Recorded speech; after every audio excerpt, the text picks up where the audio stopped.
Fala pessoal, beleza? Então tá, ó, seguinte.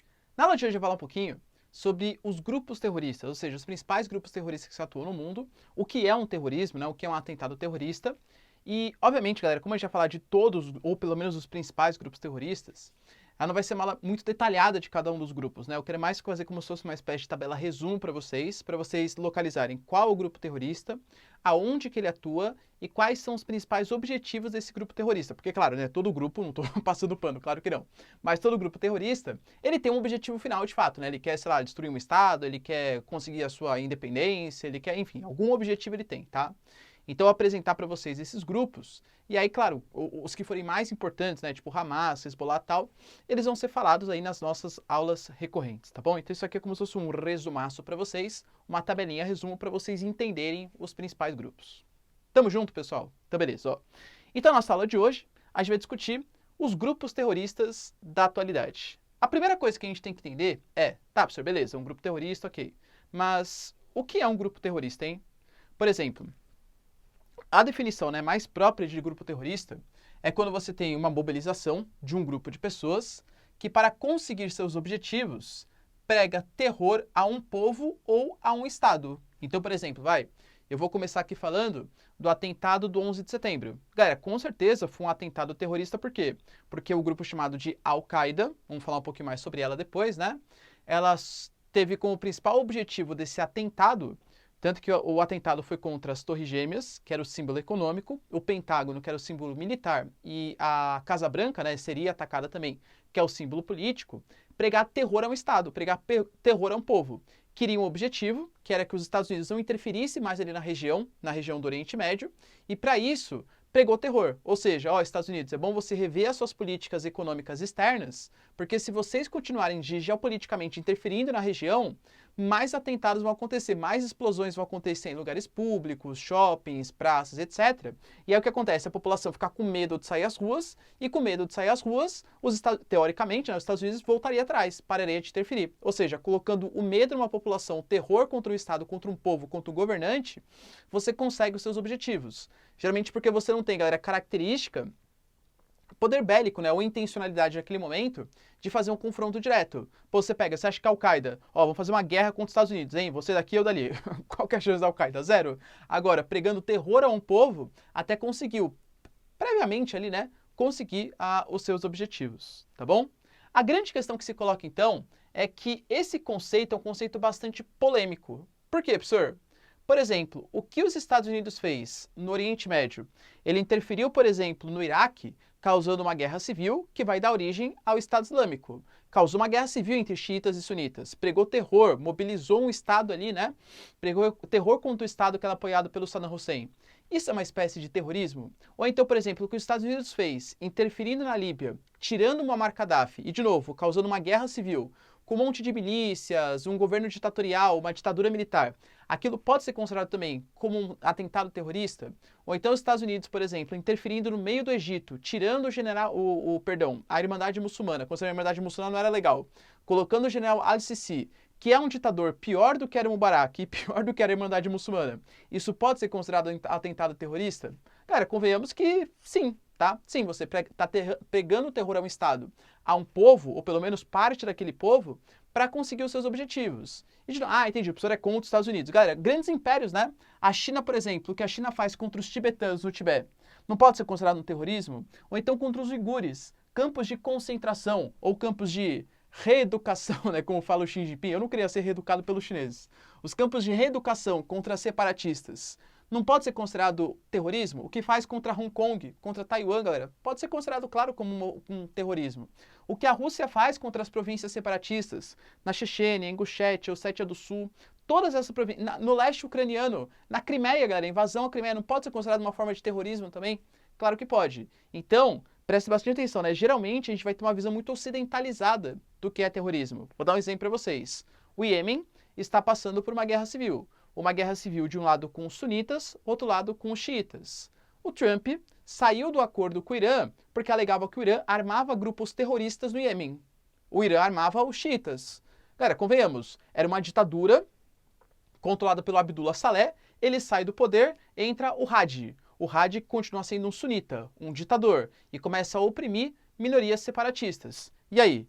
Quem é o terrorista? É o Hadi ou são os xiitas, os Houthis, que partem para cima? Não tem muito terrorismo, pô, são dois grupos brigando ali. Então o Irã vai chamar que o terrorista é o Hadi, são os sunitas, são os Estados Unidos, e do outro lado você vai ter os Estados Unidos ou a Arábia Saudita, considerando que os terroristas são os Houthis, os xiitas que ali convivem, tá? Então muito cuidado. Geralmente a nossa visão, o que a gente considera como grupo terrorista, é uma visão muito ocidentalizada. Vou citar alguns exemplos aqui para vocês, né? O Hezbollah é considerado terrorista pra gente, pro Líbano não é, percebe? Então depende, é muito ocidentalizada a visão que a gente tem, hein? Cuidado. Esse termo, não é que ele foi criado em 2001, mas ele foi muito popularizado após 2001. Claro, né, pessoal, o atentado que a gente teve ao World Trade Center e ao Pentágono. De novo, o World Trade Center era uma espécie de símbolo econômico dos Estados Unidos e o Pentágono é uma espécie de símbolo militar. E eles de fato conseguiram.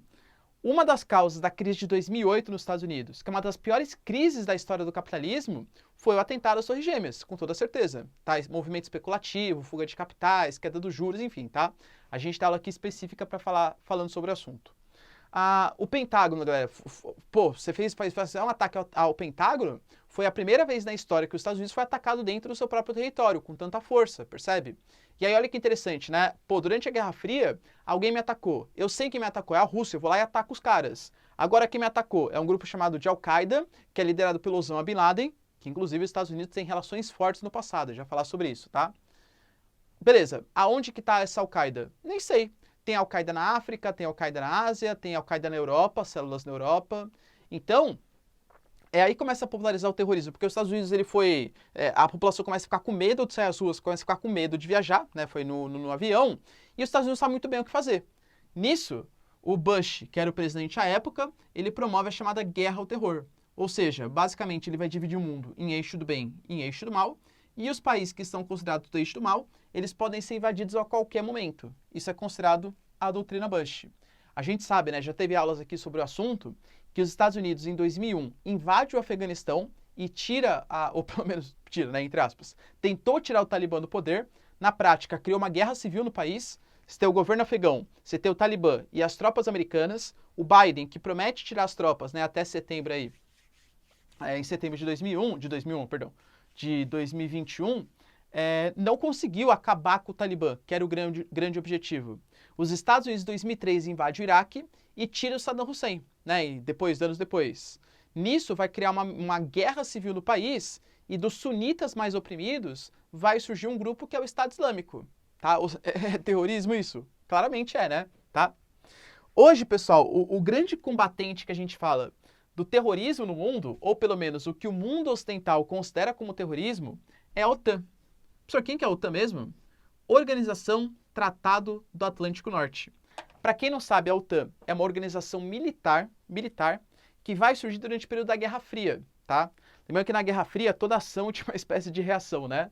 Então os Estados Unidos, ele mobiliza um exército para defender os seus países alinhados, os países de primeiro mundo, e a União Soviética cria também um exército comum para defender os países socialistas. Esse exército comum dos soviéticos é chamado de Pacto de Varsóvia, e esse exército comum dos capitalistas é chamado de OTAN. Hoje o Pacto de Varsóvia, depois da queda da União Soviética, não existe mais, né? Não tem mais um exército comum dos países socialistas, nem existe um segundo mundo mais hoje, mas a OTAN ela continua existindo. Tá? A Organização do Tratado do Atlântico Norte continua existindo. Só que convenhamos, galera, que nem eu falei para vocês, a OTAN hoje, ela não vai mais combater o socialismo, né? O mundo socialista, porque não existe mais o mundo socialista, não existe mais o perigo do comunismo rondando, quer dizer, na cabeça de alguns ainda existe, tá? Mas na prática não existe o perigo do comunismo rondando o mundo, meu Deus do céu, né? Isso não existe mais. Então o que está rolando? A OTAN, ela vai meio que mudar o seu inimigo. A OTAN, ela vai deixar de combater os socialistas e vai passar a combater o terrorismo, tá? Então a OTAN, olha que interessante, herdada da Guerra Fria, tinha como objetivo combater os socialistas. Hoje o grande objetivo é combater o terrorismo, ou de novo, né, o que o mundo ocidental considera como terrorismo. Por quê? Ficou sem função após a Guerra Fria. Outro ponto importante, professor, mas não precisa da OTAN. Já tem um exército que pode fazer isso, né? A gente não tem os chamados capacetes azuis, ou seja, a ONU. Verdade, né? Verdade, a ONU poderia atuar para combater o terrorismo no mundo. A grande questão é, o exército da ONU, para fazer algum tipo de interferência, deveria ser pelo Conselho de Segurança da ONU, que é um dos vários organismos que a ONU tem. O Conselho de Segurança da ONU ele é formado por 5 membros permanentes e por 10 membros rotativos, que tem mandato de 2 anos ali. Quem são os 5 membros permanentes da ONU? Nós temos queridíssimo Estados Unidos, nós temos a Inglaterra, nós temos a França, nós temos a China e ela, a União Soviética, né, não existe mais, então a Rússia. Só que acontece que todos esses países que fazem parte do Conselho Permanente da ONU, eles têm um negocinho chamado de poder de veto. O que isso quer dizer, professor? Vamos pegar um exemplo? Está tendo um atentado terrorista, por exemplo, na Síria. O Estado Islâmico está interferindo, está matando Bashar al-Assad, etc. Vamos fazer uma votação? Beleza, vamos votar. Estados Unidos apoia uma intervenção. A Rússia é alinhada do Bashar al-Assad. Provavelmente não vai querer uma intervenção estrangeira que possa culminar com a queda do Bashar al-Assad. A Rússia vai lá e veta qualquer tipo de intervenção. Se um desses países fala não, a coisa já não acontece. Ou seja, em tese, galera, tá? Muita gente critica isso. Em tese, eu entendo, tá? Por quê? Para você fazer uma interferência estrangeira, tem que ser uma coisa muito séria. Tem que ser uma coisa muito válida. Não é qualquer besteirinha já fazer uma intervenção estrangeira. Depois da Segunda Guerra Mundial, quando foi criado o Conselho de Segurança da ONU, esses eram os 4 países, depois a China entra, né, na década de 60, eram os 4 países vitoriosos da Segunda Guerra Mundial. Então, para ter uma intervenção estrangeira com exército comum, precisaria ser uma coisa que fosse consenso entre esses países que, teoricamente, iam espalhar a paz mundial. Só que qual que é o grande problema? Os países, eles não votam de acordo com o que eles realmente acham, né? Você acha que realmente, sei lá, vamos pegar o caso da Venezuela. A Rússia não acha que está ferindo os direitos humanos, não. Não tem perseguições políticas que mobilizem, justifiquem uma possível intervenção. Cara, muito possivelmente a Rússia sabe, né, que existe ali violações aos direitos humanos. Mas a Rússia vai vetar qualquer tipo de interferência porque geopoliticamente não interessa para ela. Então ela finge, né, fecha os olhos e finge que não vê. Pessoal, essa Rússia e essa China são complicadas, hein? Vamos para o outro lado? Você acha que os Estados Unidos não sabe que existem violações aos direitos humanos na Arábia Saudita, na Turquia, perseguições? O Recep Erdogan, por exemplo, é um dos caras que mais persegue jornalistas do mundo. Os Estados Unidos não sabe que isso está acontecendo.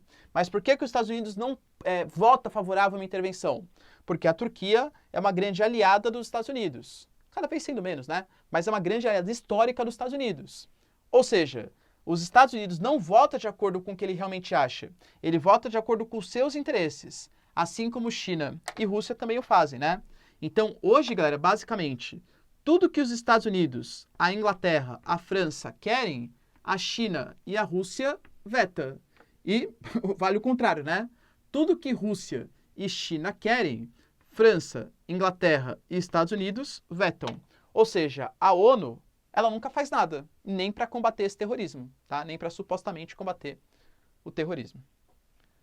Beleza, pessoal, essa introdução do que é um terrorismo, tal, quais são as intervenções?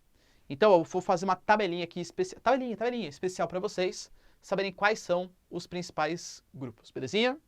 Só tira aquele famosíssimo print, por favor.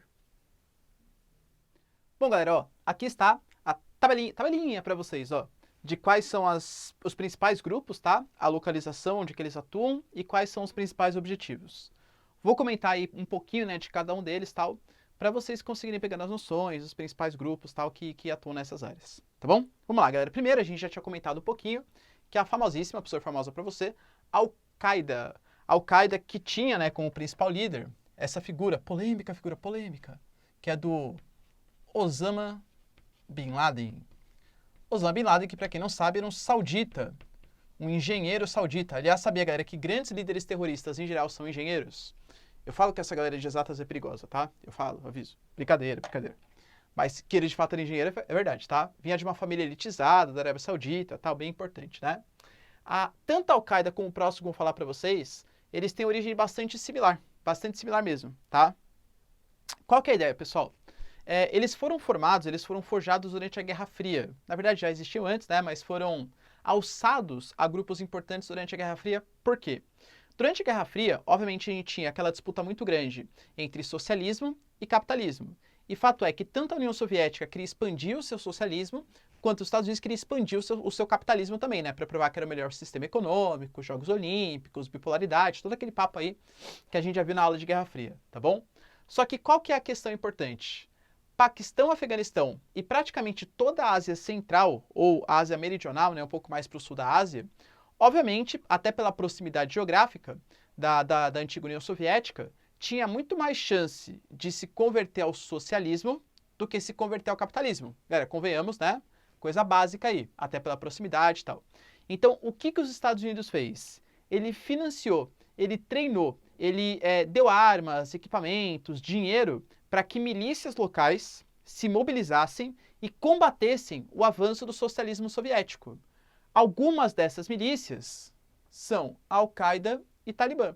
Ou seja, Al-Qaeda e Talibã foram treinadas para expulsar os soviéticos tanto do Afeganistão como do Paquistão. O Talibã muito mais no Afeganistão e a Al-Qaeda muito mais no Paquistão. Mas os dois atuam, né, nos dois países, aliás, de fato. Então, o que acontece? E eles conseguiram, de fato, né, eles expulsaram o socialismo soviético. Só que não é que a Al-Qaeda e o Talibã eram grupos, nossa, meu parceiro, hein, amigão dos Estados Unidos. Eram grupos que tinham como principal objetivo, claro, a não interferência de grandes potências, seja socialismo soviético, capitalismo americano, ali na região.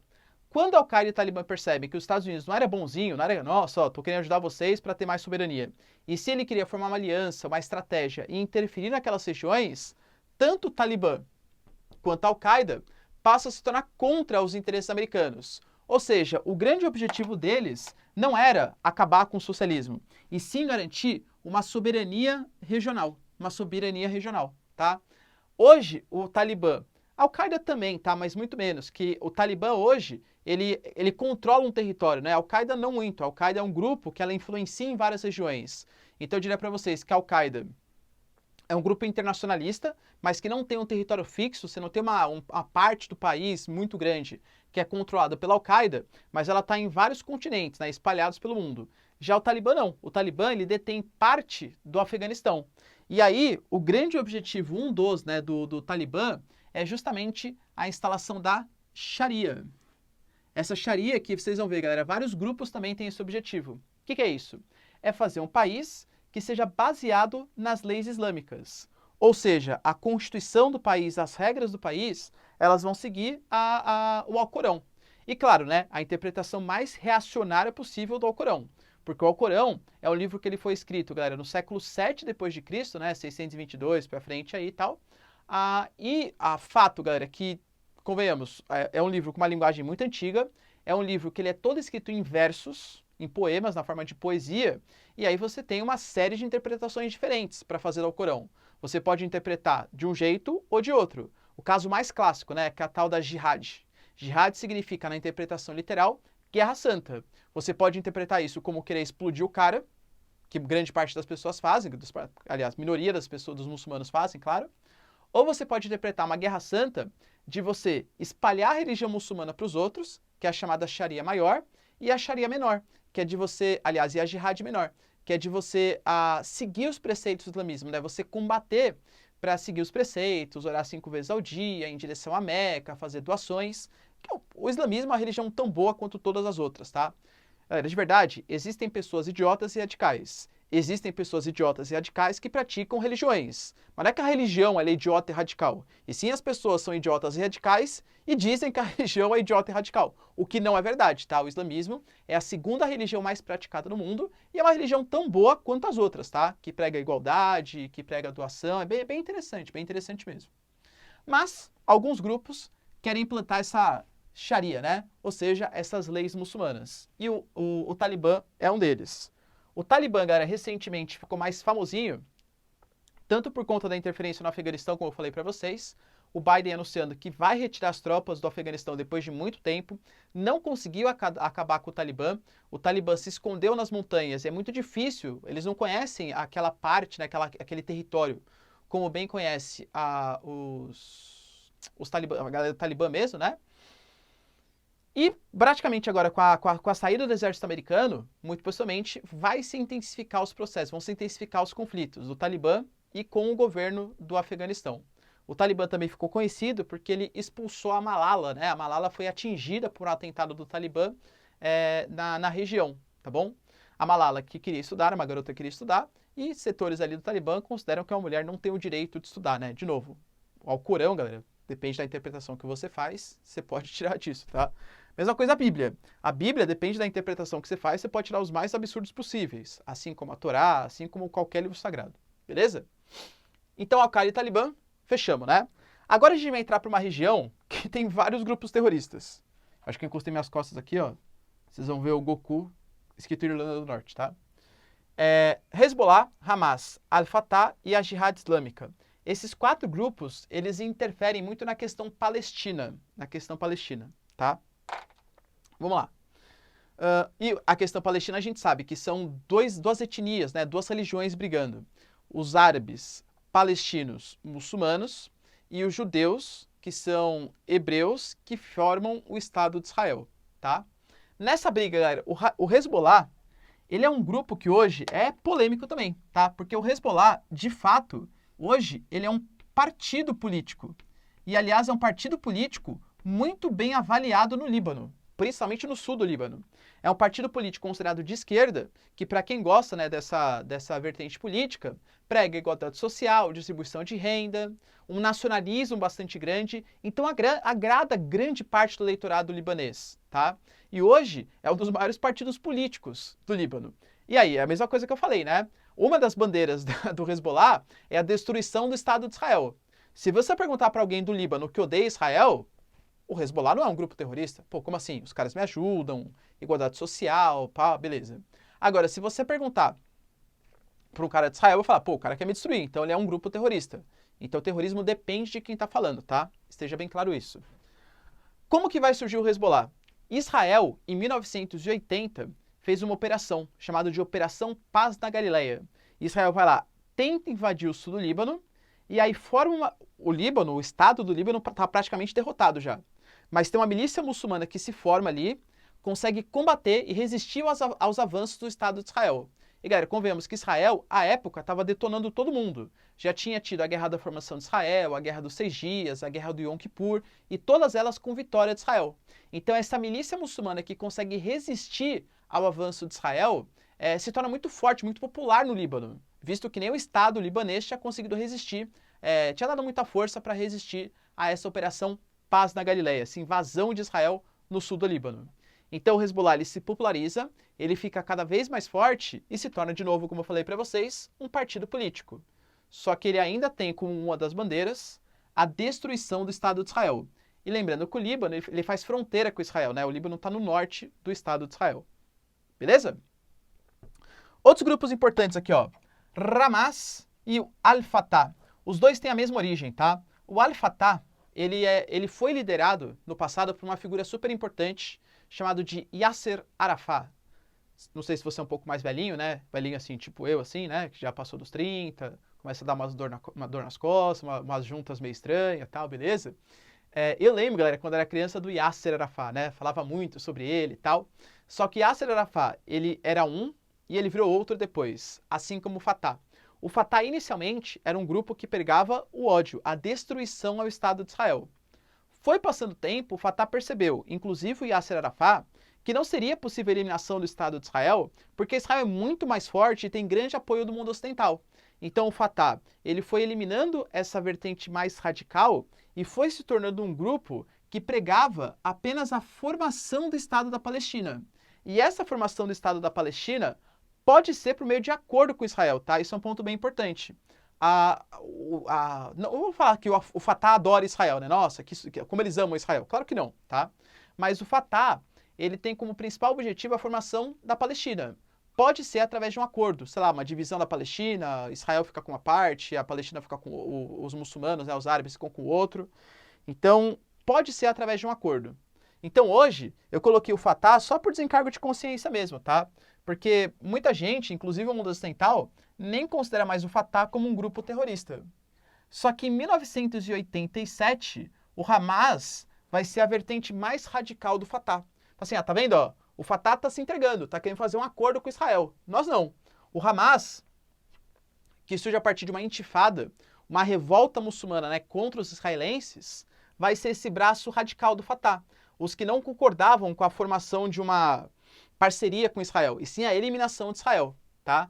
O Hamas hoje atua fortemente na faixa de Gaza e prega não um acordo para a formação da Palestina, mas sim a destruição do Estado de Israel e a completa Palestina para o Hamas. Beleza? Já o Fatah é um grupo mais moderado. Tanto que quando a gente vê conflitos hoje na Palestina, geralmente não é entre o Hamas e Israel. Aliás, não é entre o Fatah e Israel, entre a Cisjordânia e Israel. É entre o Hamas, a faixa de Gaza e Israel. Tudo bem, pessoal? Beleza? Ok. Outro grupo importante aí que a gente tem é a Jihad Islâmica. A Jihad Islâmica é um grupo menorzinho, mas que tem praticamente os mesmos objetivos do Hamas. Também atua na faixa de Gaza, é um pouco anterior ao Hamas, é menor e anterior ao Hamas, e prega também a destruição do Estado de Israel, tá? Aliás, os dois grupos eles são bastante unidos. O Hamas é a liderança da faixa de Gaza, mas é fortemente ajudada, influenciada pela Jihad Islâmica, tá bom? Outro grupo importante, famosíssimo ISIS, Estado Islâmico. O Estado Islâmico hoje localizado, quer dizer, hoje mais ou menos, né? Vou até colocar aqui ó, uma interrogação, porque o Estado Islâmico hoje praticamente não tem mais um território para ele. O Trump, inclusive, né, quando era presidente americano, falou, eliminamos, acabamos com o Estado Islâmico. Isso é verdade isso? Mais ou menos, né?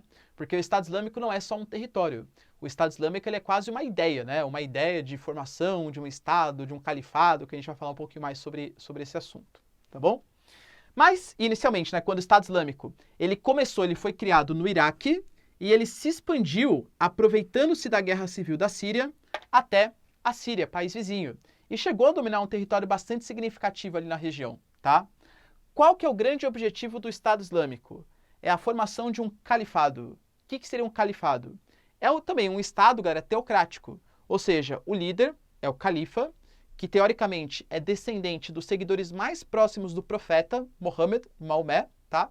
Então esse califa, o Abu Bakr, né, era o mais conhecido aí, morreu já, beleza? Para formar um Estado totalitário, um Estado totalitário religioso. Presta bem atenção, é uma vertente sunita. Sunita. Muita gente fala, né, olha só, os xiitas eles são mais radicais. Depende. Por exemplo, desses grupos aqui, o único que é de maioria xiita é o Hezbollah. O Hezbollah realmente é um grupo de maioria xiita. O Hamas é sunita, o Fatah é sunita, a Jihad Islâmica é sunita, o Estado Islâmico é sunita, o Boko Haram é sunita, Al-Shabaab é sunita, tá? Entendi. Então todo sunita é radical. Claro que não, pessoal, é que os sunitas eles são maioria, né? Mesmo. Mas não tem uma vertente mais ou menos radical. Você tem, de novo, né? Você tem radical e tonto em qualquer lugar, tá? Esse é o fato. Mas o Estado Islâmico, então, nasceu no Iraque e se expandiu para a Síria e tem o sonho de formar um califado. E presta bem atenção, toda vez que eu falar para vocês califado, califa é um título sunita. Assim como a gente fala que o ayatollah é xiita, o califa é uma liderança sunita. Então, o califado, com toda certeza, é sunita. E ponto bem importante, esse califado, o Estado Islâmico, não é só que ele odeia o mundo ocidental, a interferência ocidental ali. Também é contra os xiitas. E, aliás, também vai ser contra qualquer sunita que não queira o califado. Então, o Estado Islâmico, talvez de todos os grupos aqui, se bem que tem uns grupos bem radicais, hein? Mas o Estado Islâmico, ele seria um dos mais, digamos assim. Porque ele não aceita outra vertente do islamismo e ele não aceita interferência ocidental. E não aceita sunitas que sejam moderados. Para você não ser atacado pelo Estado Islâmico, você tem que concordar com a formação de um califado, de um Estado totalitário com bases religiosas. Beleza? Ok? Agora a gente vai para a África, galera. Na África, vixe, existem vários grupos terroristas também, tá? Por alguns motivos que eu vou falar para vocês. Mas eu peguei aqui os dois principais, os que têm maior chance de aparecer no seu vestibular, na sua provinha, que é o Boko Haram e o seu braço chamado de Ansaru. Aliás, galera, o Ansaru, deve colocar um asterisco aqui, ó. É o braço da Al-Qaeda na região, tá? Lembra que a Al-Qaeda está espalhada em várias regiões? Uma das regiões é justamente a Nigéria, tá bom? O que acontece, galera? A África hoje, é um continente muito dividido. Dividido em que sentido? Vários, né? Mas dois deles são os principais. Quando os europeus eles fizeram o imperialismo europeu, eles partilharam a África de acordo com seus próprios interesses. E aí eles fizeram questão de colocar etnias rivais no mesmo país e etnias amigas em países vizinhos, em países que não eram o mesmo, né? Ou seja, separar etnias amigas. Ah, professor, foi coincidência. Não foi coincidência. Se você pega, por exemplo, o mapa da África, principalmente o norte, ele é todo dividido em linhas retas. Por quê? Porque os europeus eles foram lá e pegaram o continente africano e dividiram em linhas retas, de acordo com seus próprios interesses, sem respeitar rios, formações de relevo, que geralmente deixam os limites um pouco mais tortinhos, né? Por isso que os limites geralmente eles não são tortinhos. Toda vez que o limite é reto, tenha certeza que é uma fronteira artificial. Por exemplo, Estados Unidos, né? Você tem ali fronteiras retas porque foi a partir de compras, negociações, que os Estados Unidos conseguiu aqueles territórios mais centrais, tá?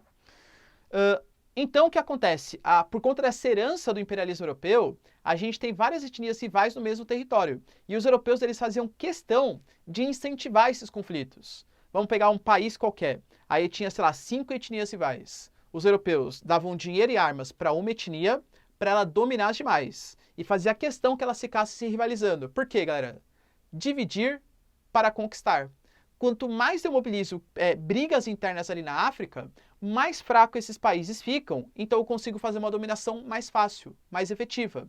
Eu dou dinheiro e armas para um grupo, esse grupo vai governar de acordo com os meus interesses e elimina qualquer tipo de mobilização que possa lutar contra o imperialismo europeu, contra a intervenção inglesa, contra a intervenção belga, contra a intervenção francesa.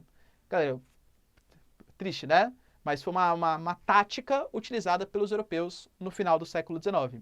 Então, até hoje, existem heranças, né, desse passado, esse maldito passado aí imperialista dos europeus. E outro ponto importante. Hoje a África é a região que mais tem a expansão do islamismo.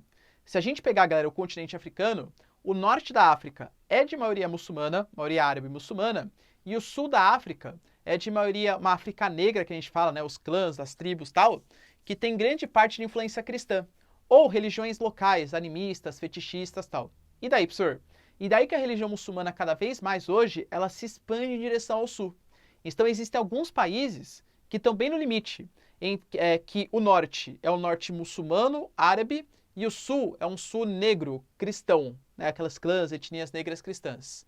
E isso vem gerando conflitos. Então, nós temos conflitos étnicos causados pelo imperialismo europeu e temos conflitos religiosos causados pela expansão do islamismo na Nigéria. Na Nigéria, qualquer país, né?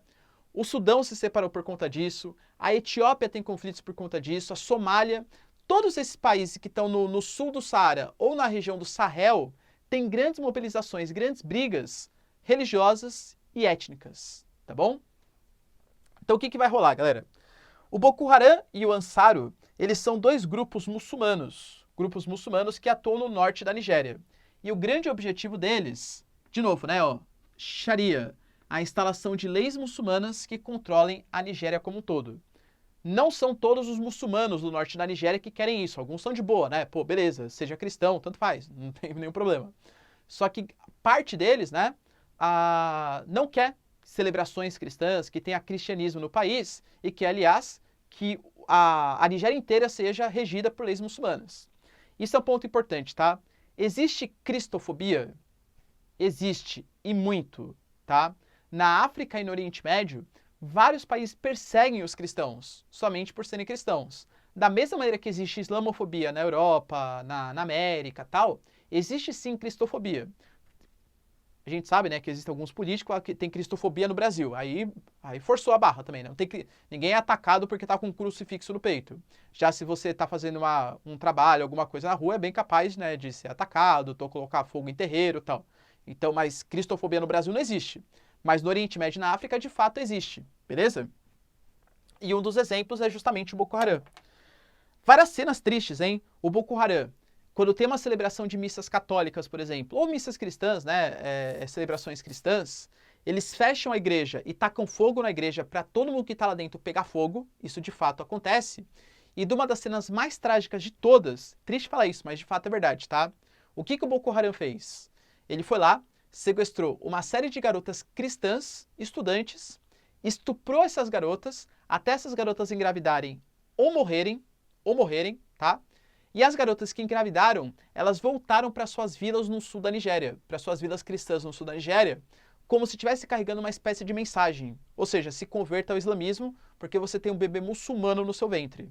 Além disso, todas elas que foram capturadas tiveram o bico do seio raspado, ficar em carne viva, para mostrar que elas já foram usadas, entre aspas, pelo Boko Haram. Tenso, tá? Tenso. E o objetivo deles é a instalação da Sharia na Nigéria. Mesma coisa, galera, a Somália hoje, conhecida, né, como chifre da África, talvez seja um dos países mais conflituosos ali do continente africano. E o Al-Shabaab é um grupo, mesma coisa, né, que quer a implementação da Sharia na região da Somália. Existem outras etnias, tá? Outros grupos ali, mas o Al-Shabaab, pela violência, de fato, uma convergência local. Quênia, forças da Etiópia, que são países vizinhos, né? E forças somalianas conseguiram controlar um pouco o Al-Shabaab nos últimos anos, mas ainda é um grupo bastante significativo, tá bom? E aqui, acho que não tem, né? Vamos aqui para a Europa. ETA e o IRA, galera. O ETA é um grupo que atua no País Basco. Para quem não sabe, a Espanha, quando ela foi formada, foi um país bastante artificial, de fato, né? A Espanha foi uma conjunção de vários reinos.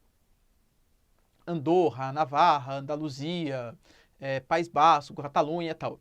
E fato é, galera, que o País Basco e a Catalunha nunca se sentiram de fatos europeus. Aliás, europeus se sentiram, né? Mas nunca se sentiram de fato espanhóis. Então sempre tiveram movimentos separatistas para a separação do território. Eu sempre costumo falar, né? A Catalunha, inclusive, fez uma votação e declarou independência frente à Espanha. É que a Espanha não reconheceu como oficial essa votação, foi lá, desceu o cacete e prendeu todo mundo que fez essa mobilização. Mas a Catalunha constantemente ela vem pedindo pela separação. Inclusive, o Barcelona, para quem gosta de futebol, é um país que atua na Catalunha. O Barcelona, qual que é o símbolo, qual que é o lema do Barcelona? Más que o clube, uma nación. Ou seja, o Barcelona é mais que um clube, ele é a nação catalã, que representa a briga contra Madrid, contra a opressão de Madrid. Por isso que o clássico Barcelona e Real Madrid, claro que hoje, né? Cristiano Ronaldo, Messi, tá, enfim, que eu sei que hoje nem mais o Cristiano Ronaldo nem o Messi estão no Barcelona e Real Madrid. Mas de fato, né, quando tinha ali grandes craques, ainda tem, né, mas grandes craques, acaba ofuscando um pouco o passado histórico. Mas no passado histórico, o Barcelona representava toda aquela luta contra a opressão da capital Madrid e tal, e o Real Madrid era o símbolo da imponência de Madrid, do centro de Madrid, até um pouco do fascismo, à época do Franco, né? Que era o franquismo na época, para ressaltar o nacionalismo da Espanha, o nacionalismo do general Franco. Ou seja, questões históricas estão envolvidas. No País Basco, a gente tem um grupo chamado de ETA, que através de atentados terroristas, queria a separação frente à Espanha. Fato é, galera, que hoje o ETA não representa, não luta, né, não pratica mais tantos atentados terroristas, pelo menos oficialmente anunciou um cessar-fogo. Aí existem um ou outros ataques, mas que não são certificados pelo ETA, talvez pessoas que gostassem dos ideais do ETA e achassem que o ETA não deveria ter parado com os atentados terroristas. Então, um grande sonho deles é a independência do País Basco. Assim como o IRA, o Exército Revolucionário Irlandês, atua no Ulster. Para quem não sabe, pessoal, Ulster é a Irlanda do Norte, E olha só, o IRA, vou até colocar aqui para vocês, ó, é um grupo católico. Sério, professor? Sério. O grande objetivo deles é a reunificação das Irlandas. Hoje, ali nas Ilhas Britânicas, a gente tem o Reino Unido, que é formado por Inglaterra, País de Gales, Escócia e Irlanda do Norte, que são países de maioria protestante, principalmente anglicano, e a Irlanda do Sul, que é de maioria católica. Então, parte dos irlandeses do Norte, que é de maioria anglicana, são católicos. E alguns desses católicos formaram um grupo terrorista chamado de IRA, que é um grupo católico que quer a reunificação das Irlandas. Ou seja, o Ulster, a Irlanda do Norte, sai do Reino Unido e forma um único país com a Irlanda, um país de maioria católica. Mesma coisa, né? Já anunciou cessar-fogo, na década de 70, 80, foi muito forte esses atentados contra o Estado do Reino Unido. Hoje não representa mais uma ameaça tão grande, embora ainda tenha anseios de uma reunificação da Irlanda. Inclusive, com o Brexit acontecendo, lembrando que tanto Escócia como Ulster, Irlanda do Norte, não queriam majoritariamente a saída do Reino Unido da União Europeia. Então pode ser que esse movimento de reunificação das Irlandas acabe ficando ainda mais forte. Beleza, pessoal? Tudo bem? Calma que não acabou ainda, hein? Calma que não acabou. Só tira um print aí, mas estamos acabando já. E para a gente finalizar, vamos falar dos dois grupos terroristas mais importantes das Américas aí, né? Primeiro a famosíssima Ku Klux Klan, tá? Famosíssima KKK. Eu, galera, tenho muito medo de pessoas que riem assim no Instagram ou no WhatsApp, confesso para vocês, tá? Confesso para vocês, não acho legal. Dica, não façam isso. Localizado nos Estados Unidos, principalmente no sul, embora também tenha, né, partes do norte, tudo tal. E o grande objetivo da Ku Klux Klan é a formação de uma sociedade somente WASP. Só que o que é WASP? Se você procurar no dicionário dos Estados Unidos, significa Vespa. Só que, claro, não é uma sociedade somente de Vespas, né? Qual que é a ideia? Estados Unidos, a gente fala que os WASP são White Anglo-Saxon Protestant. Ou seja, o típico cidadão branco norte-americano protestante. Padrãozinho, né? Sabe, o padrãozinho ali dos Estados Unidos. Ou seja, a Ku Klux Klan, ela quer a eliminação, lembrando, é um grupo também, ó, de vertente cristã. Ah, entendi, o Ricardo falou que no Ulster tem o IRA, né, que é cristão, e tem a Ku Klux Klan, que é cristão. Então o Ricardo falou que todo cristão é terrorista. Não falei isso, né? Não falei isso. Tá vendo? Você pode falar que todo muçulmano é terrorista porque tem o Estado Islâmico? Claro que não. Então, se você for cristão, eu vou falar que você é racista porque tem a Ku Klux Klan, que é cristã também. Ah, entendi. O Ricardo falou, não, não falei que você é racista, tá? Da mesma maneira que é errado você generalizar os muçulmanos, é errado você generalizar os cristãos. Isso aqui é uma minoria que não representa o pensamento cristão de fato, tá? Mas o que a Ku Klux Klan ela prega? A morte de todo mundo que seja principalmente negro e judeu, ou latinos também, né? Todo mundo que não faça parte da sociedade branca americana, porque estaria trazendo impureza para a sociedade americana. E, aliás, como que eles geralmente matam as pessoas? Eles colocam ali na cruz, uma referência ao cristianismo, né? Porque as pessoas deveriam ser cristãs, e tá com fogo na cruz, com a pessoa ali na cruz, tá? Fizeram muito isso com negro, com judeus, latinos de maneira geral, beleza? A Ku Klux Klan, ela vai ficar muito mais forte, galera, depois que os negros conseguiram a independência no sul dos Estados Unidos, e por isso, obviamente, a Ku Klux Klan, ela tem uma forte influência até hoje na região do Mississippi, tá? Na região mais ao sul dos Estados Unidos. Eu recomendo, para quem quer saber um pouco mais sobre esse assunto, 2 filmes que são bem legais. Um filme chamado Mississippi em Chamas, é um pouco mais antigo, bem violento, mas super importante para vocês entenderem. Ou agora Infiltrados na Clã, né? É um filme mais recente, que aliás até foi ganhador do Oscar, se não me engano. É uma história um pouco mais divertidinha e tal, né? Mas enfim, ainda mostra bastante o racismo nos Estados Unidos. Aliás, tem negro e judeu, né, que se infiltram na Ku Klux Klan. Eu não vou dar spoiler, tá? Só um pouquinho. Tem um policial que ele quer se infiltrar na Ku Klux Klan, só que ele é negro. Então ele começa a conversar com o telefone por agentes da Ku Klux Klan, só que obviamente não consegue, né, fazer uma parte. Ah, vou visitar vocês aí, o cara vê que ele é negro. Então ele chama outro policial que é judeu pra fazer lá. E aí a Ku Klux Klan começa, pô, mas a voz tá meio diferente, aquele cara tinha uma voz, esse aqui tem outro, esse cara aqui não sabe muito bem sobre cristianismo, parece que ele é judeu, tá? Enfim, tá um filme bem interessante, recomendo que vocês vejam aí, tá? E outro grupo que são as FARCs, as Forças Armadas Revolucionárias Colombianas. Obviamente está na Colômbia, né? Qual é o grande objetivo das Farcs? Depende. Antes ou agora? Porque são coisas bem diferentes, tá? Quando a gente fala, galera, das Farcs, inicialmente elas tinham o objetivo de tornar a Colômbia socialista. Obviamente, existiam durante a Guerra Fria uma série de milícias, grupos armados, que através de atentados queriam combater o capitalismo e fazer o país virar socialista. Inclusive aqui no Brasil, a gente tinha organizações que eram sim consideradas terroristas, que queriam transformar o país num país socialista, né? Instalar uma ditadura do proletariado, todo esse papo. E na Colômbia, o papo era exatamente o mesmo. As Farc que cumpriam esse papel, as Forças Armadas Revolucionárias Colombianas. O governo colombiano, para conseguir combater as Farc, chamou auxílio dos Estados Unidos. E, aliás, olha que interessante, pessoal. Até hoje, a Colômbia é a maior parceira geopolítica dos Estados Unidos.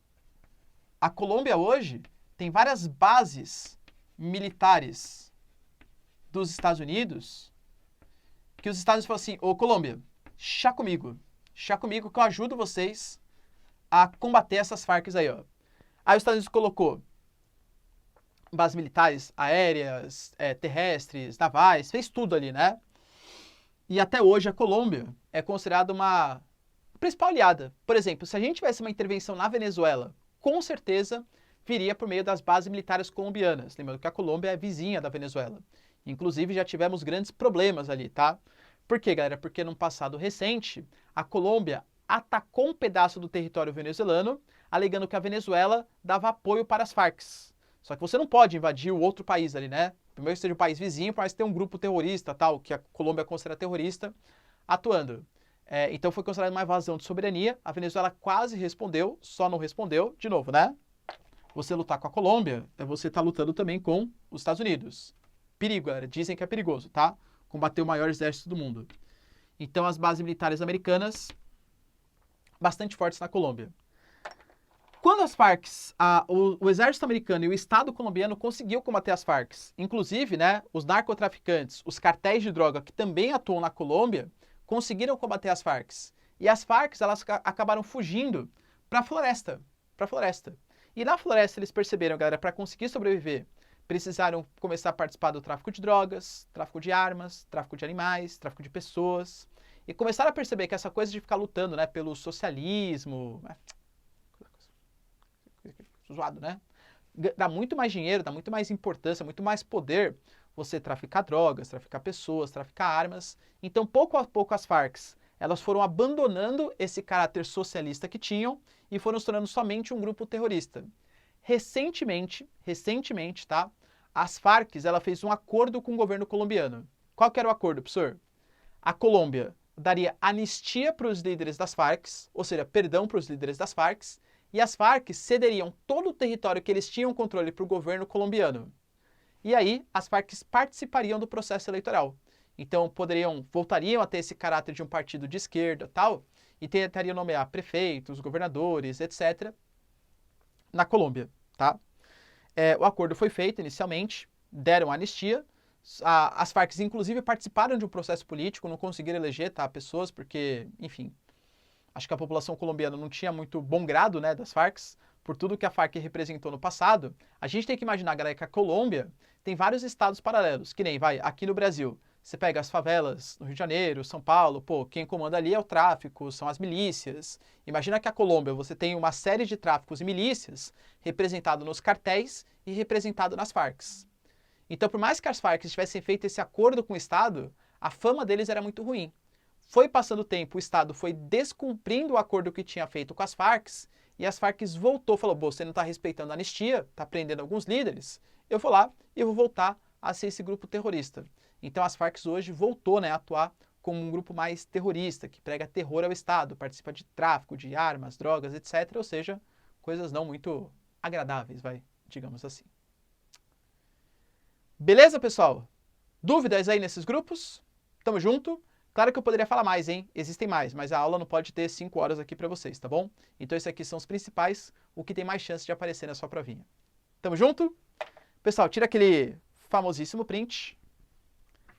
Tamo junto e é nóis, galera. Até a próxima aula. Tchau, tchau.